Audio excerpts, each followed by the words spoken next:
This is the Georgia Farm Monitor. Since 1966, your source for state and national agribusiness news, and features for farmers and consumers about Georgia's #1 industry, agriculture. The Georgia Farm Monitor is produced by the state's largest general farm organization, the Georgia Farm Bureau. Now, here are your hosts, Ray DeLessio and Kenny Bergamy. Well, hey there, good to see you again. How was your week? Busy like ours? That is always a good thing. Yeah, all the hard work paid off because once again, we have a great show for you today. Coming up, proper planning and management, 2 keys to a successful calving season. John Holcomb talks to an expert who will share more tips to help you prevent any problems before they occur. Also on the program, call it a symbol of strength and fortitude in rural America. The Monitor with a unique look at the meaning behind 2 iconic trees that survived Hurricane Michael. And then later, is this the future of dairy? It is for one Georgia operation, why Hillcrest Farm is switching over to all robotic milking and the many luxuries it will provide. These stories and so much more starting right now on the Farm Monitor. If you're a cattle producer, chances are you've already started calving season or you're getting ready to do so in the next few months. The Farm Monitor's John Holcomb spent some time with beef specialists recently and has some useful tips to help you produce the best calf possible. This time of year, cattle producers are either already in calving season or they're getting their herd ready for it, or at least should be. In order to help producers get ready for this time of year, I met with some UGA beef specialists to go over some things producers should be taking into consideration that could help them produce the best calf possible. It's literally time to start planning, having your calving pastures ready, but getting your supplies also up too, like your colostrums, making sure you got your chains or calf pullers, and that your planning and nutrition has been good all throughout the summer, keeping minerals out and stuff like that. Colostrum is perhaps the most important thing to have on hand during calving season, as long as it's the right kind. Just be cautious when you're buying a colostrum. If you don't have colostrum from last year that you saved or from a dairy or somewheres, if you're buying colostrum powder, just make sure it's a replacer, not a supplement. Another step in getting prepared before calving is having a nutritional analysis of your forage. That way you can know what supplementation is needed. Most people feed hay through the winter. They may be either having lactating cows through the winter, or maybe they're even calving in winter or late winter.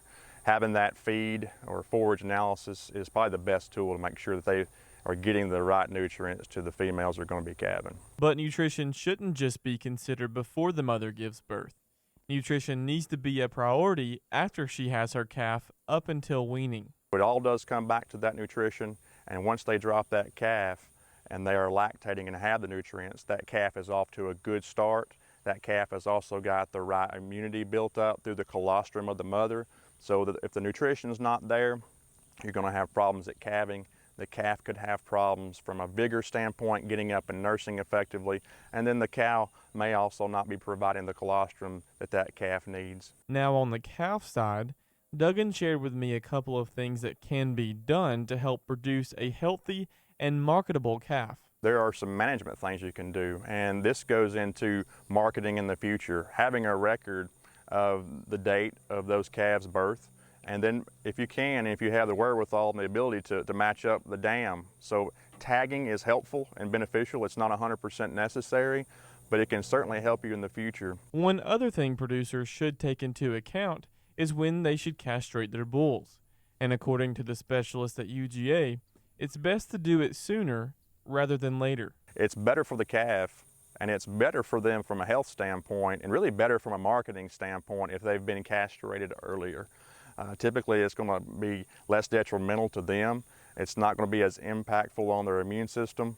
They're going to grow better, and you're not going to lose any gain on those calves castrating them early versus castrating them when they're much more mature, and it's going to be a lot more stressful. Reporting in Rome for the Farm Monitor, I'm John Holcomb.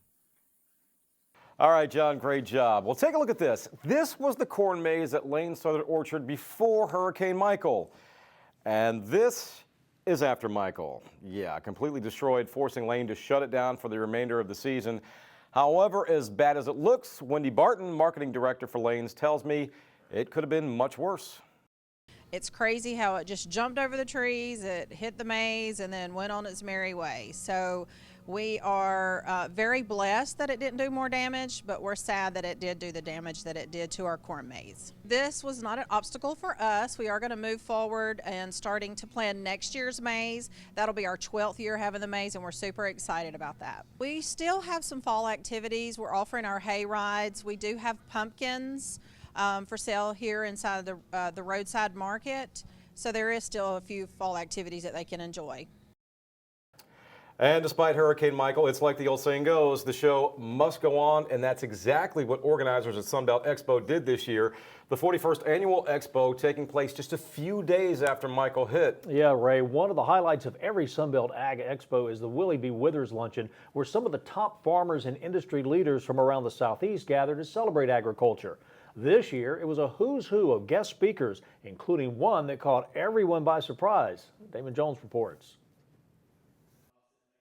Each and every year, 10 of the top farmers from 10 different states compete to be named the Swisher Sweets Sunbelt Expo Southeast Farmer of the Year. It's an announcement that puts an exclamation point on the celebration of agriculture at the Willie B. Withers Luncheon at the Sunbelt Ag Expo.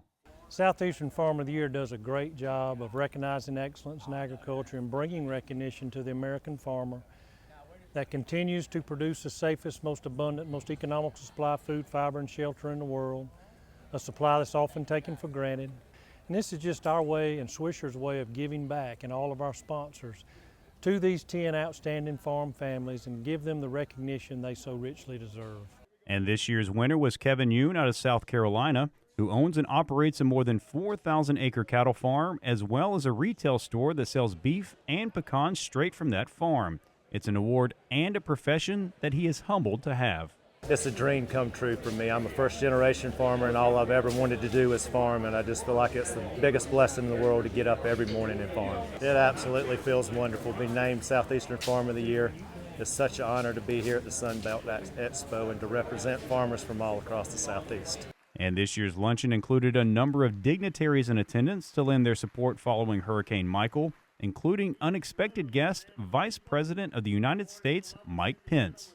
Seeing your smiling faces, it just reminds me, coming from a heartland state as I do, of the strength, the resilience, the character, and the faith that is synonymous with agriculture. While the devastation left in the wake of Michael did cause organizers to consider postponing the event, in the end, they thought it best for the farmers to carry on.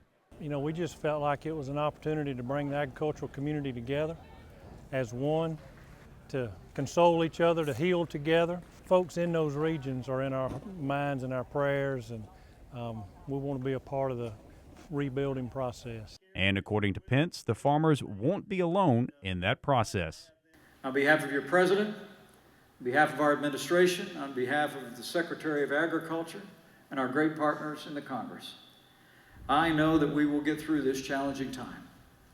We will rebuild these crops and these communities.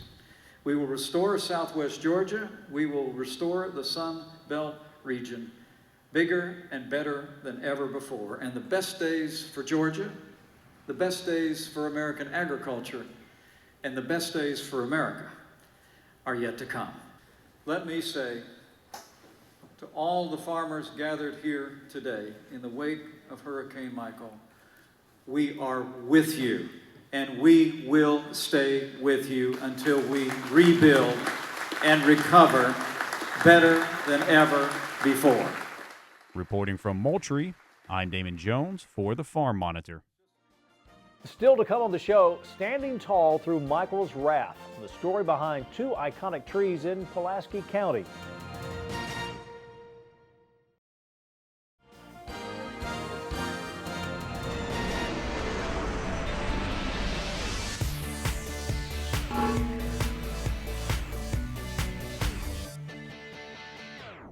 A lot of people don't know that Clemson has a peach breeding program, and it's part of a national effort called the Rose Breed Project. And so with peach breeding, you get one shot a year to make your crosses out in the field. And in South Carolina, we normally get hit with a late freeze. So if you make a cross in the field and then it gets hit with a late freeze, then you've lost your work for the year. But if that tree were to rebloom, let's say in a greenhouse, then you could increase your odds of getting a successful cross in that season and moving your program forward as far as hybrids are concerned. So with my graduate project, we are examining the reblooming capacity found in roses naturally. Wild roses have developed a mutation where they bloom continuously throughout the year, and we are studying that mutation to see if we can engineer that into our peaches. Long term, we are just trying to speed breed peaches for the Clemson peach breeding program. So we're giving our breeder more opportunities per season, and the more hybrids that she can create per season, the more she can sort of weed through those bad genes and find that one hybrid that is really going to stand out in South Carolina as far as production goes. Cross-pollination is a tried and true method, but it's rather slow. Peaches unfortunately take 3 to 5 years before they even flower or make fruit.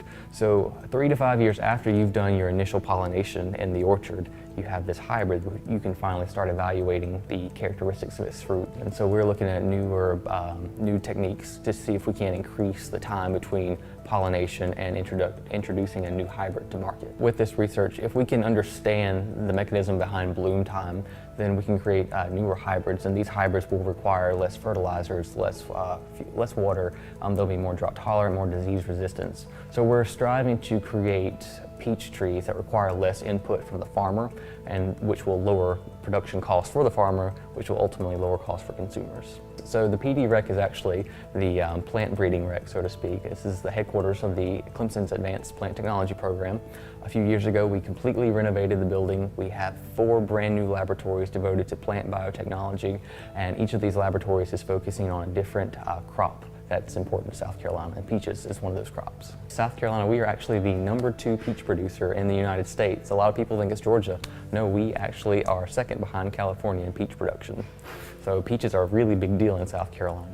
And the more hybrids that we can create and the more resistant varieties that we can get to market faster, are really going to do a lot for our industry.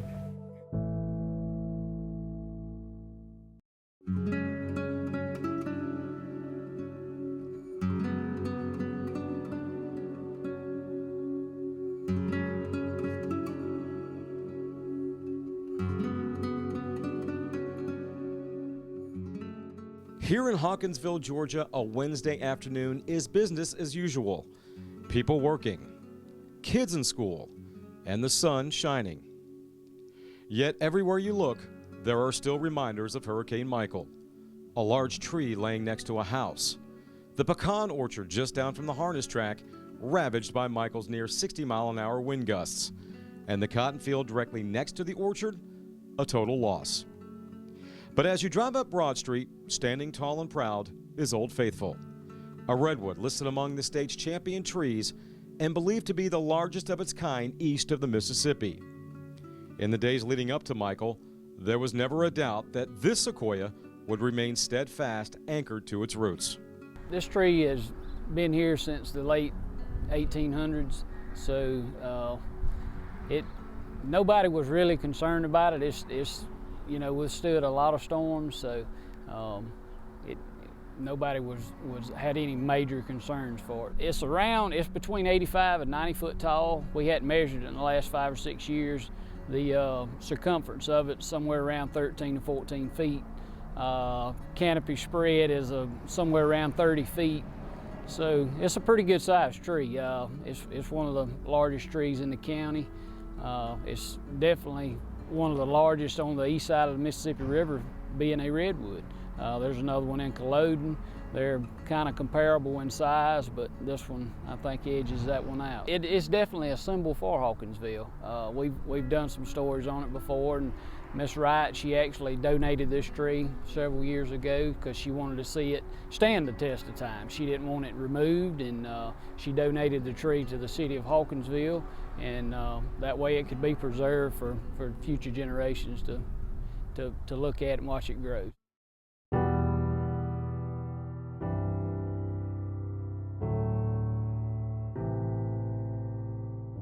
Exactly 10 miles from the Hawkinsville Redwood is a place where generations also continue and, in some cases, begin.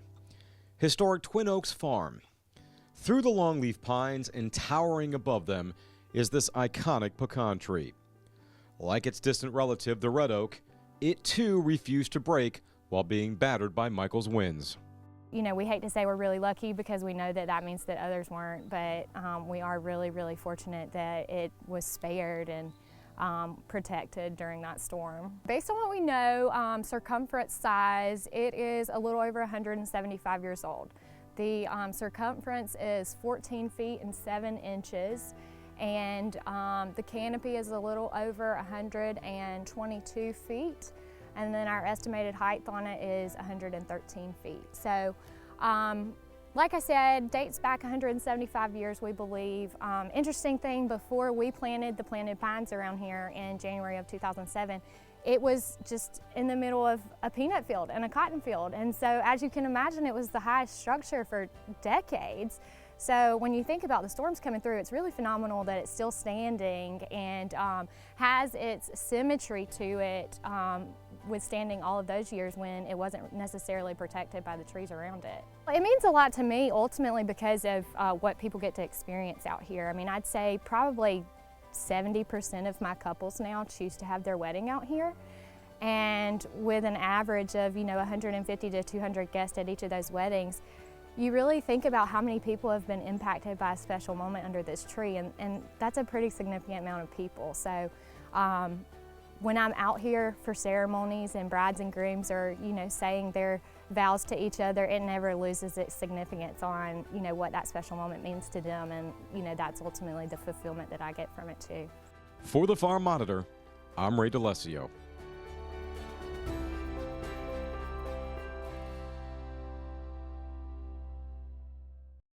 Hey, great job, Ray. Thanks so much. Now, don't forget, if you'd like to help those in Southwest Georgia affected by Hurricane Michael, Georgia Farm Bureau is accepting donations to aid in the relief efforts. You can find information on how to donate by visiting gfb.ag/storm relief. And remember, if you missed any part of Ray's story or others on today's program, you can still see them in their entirety at our YouTube channel. That is the Georgia Farm Monitor. The selection expansive to say the least. In fact, the archives go all the way back to 2009. When we come back, Hillcrest Farm, they're making the switch to robotic milking and says it's an investment towards the future. Owner Mark Rogers explains the many benefits of the switch. Again, that's coming up after the break.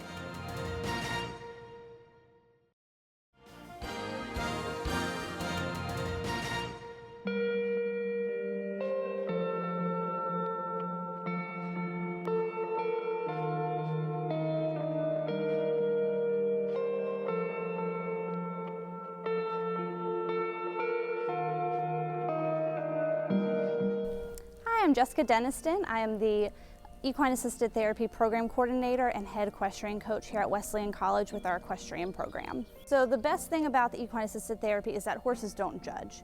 We're so used to thinking about counseling sessions where we have to go in and tell a person all of our feelings and problems and all of that, but horses don't expect that from us.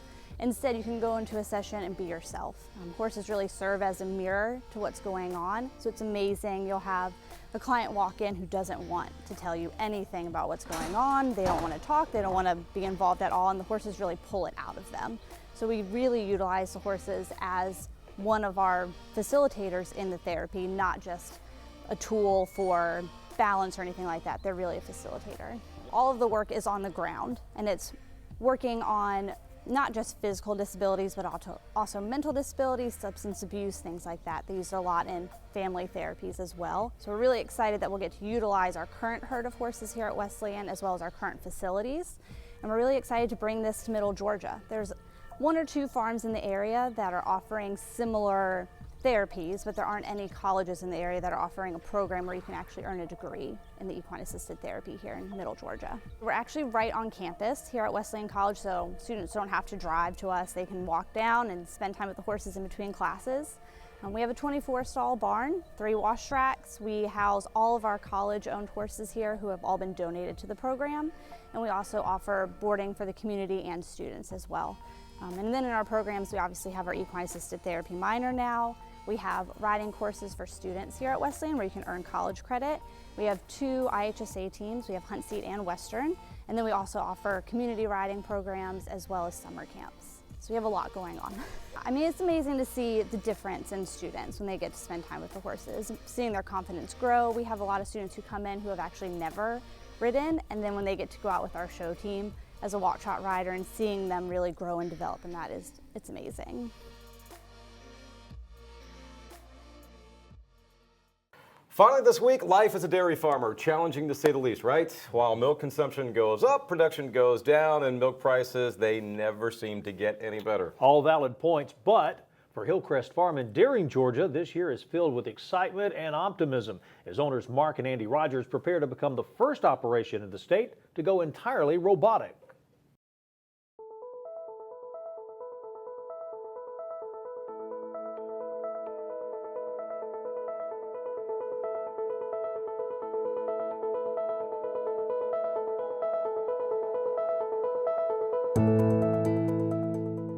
We're real excited about our voluntary milking system is what it's called. It's also known as robotic milking. So it's a individual station milking barns for these cows. So it's not like now where we get up the whole herd and we run a group up and then they go in and to each side of the barn and it's 12 cows on one side and 12 on the other. And we do it in a 4 or 5 hour window and we're done milking till the next milking. With robotics, it's really cool. They get up when they want to get up. They go to the robot, it gives them just a little bit of feed and they learn about that feed and it feels good to them. They go in there and it milks, but it does a very consistent job prepping, cleaning, and milking the cow. And it really goes back to like my grandfather hand milking. You could really tell the individual quarters and how much milk she gave. So it's really cool this machine can do that too. So it's like 4 milking machines in one. If it was just me and my brother, we're in our 50s, and we probably would not make this investment. But I've got a daughter in the business now, and she's really good with the cows. My nephew's out here working on stuff right now, and he's really good with technology. He's really good with all those electrical applications that these robots take. So he's going to be our maintenance guy. My daughter will be our cow person. And we're trying to hand it off to the next generation. We're trying to build them a facility for a family farm that can be in business for the next 40 years. We'll be the first dairy in the state of Georgia. I look for some more to do it with labor issues into the future, and millennials don't seem to want to work kind of like I did. You know, they don't want to come in at 3 in the morning and come back 15 times, where these robots kind of self-run most of the time. You've got to come in and work on them. They'll call you when something's going on so you can run up here immediately and check on it. But it frees up your time. If your kid's got a ball game, you can go to a ball game. You're not tied to a milking. So it's a real lifestyle changer. I don't know that we'll make more money with it, but it changes your life. And so that's the key thing for my daughter and my nephew, to give them some different opportunities that we did not have when they were going to school. In summertime, you know, we're real active in crops, and there's a lot of stuff going on, and we're still trying to watch your cows, do a great job with them. But the cows suffer from heat and humidity.